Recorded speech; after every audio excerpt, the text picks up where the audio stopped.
ዓመት ውድድር ማጠናቀቅ በጣም ወሳኝ ነውና ለኛ ትልቅ ስኬት ነው ብለን ነው የምናስበው። የ2018 ውድድር በተለይም በጣም ለየት ያለ ጊዜ ነው የነበረ።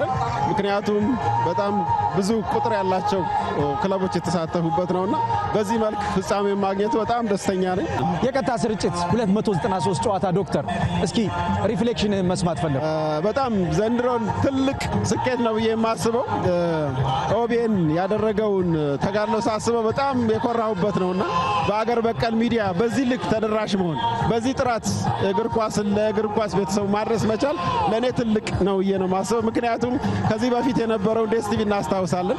የዲኤስቲቪ ስርጭት የሚያገኙት ጥቂት ሰብስክራይብ ያደረጉ ክለቦች ግለሰቦች ነበር። አሁን ግን መላ ኢትዮጵያ ከጫፍ እስከ ጫፍ ያለው ኢትዮጵያዊ የኢትዮጵያን እግር ኳስ የሚያዩበትን እድል የፈጠረው ይሄ አገር በቀል ኦቤን ነውና በጣም በኦቤን ኩራት ነው የሚሰማኝ። በአገር በቀል ሚዲያ ይሄን ያህል ሽፋን ማግኘት መቻል በተሻለ ጥራት ለዛውም ከዲኤስቲቪ በበለጠ መልኩ ለማለት እንችላለንና ለመላው ኢትዮጵያ ሕዝብ ለሁሉም ከጫፍ እስከ ጫፍ ያለምንም ክፍያ በነፃ የኢትዮጵያን እግር ኳስ ማየት መቻላቸው ትልቅ ስኬት ነው ብዬ ነው የማስበው።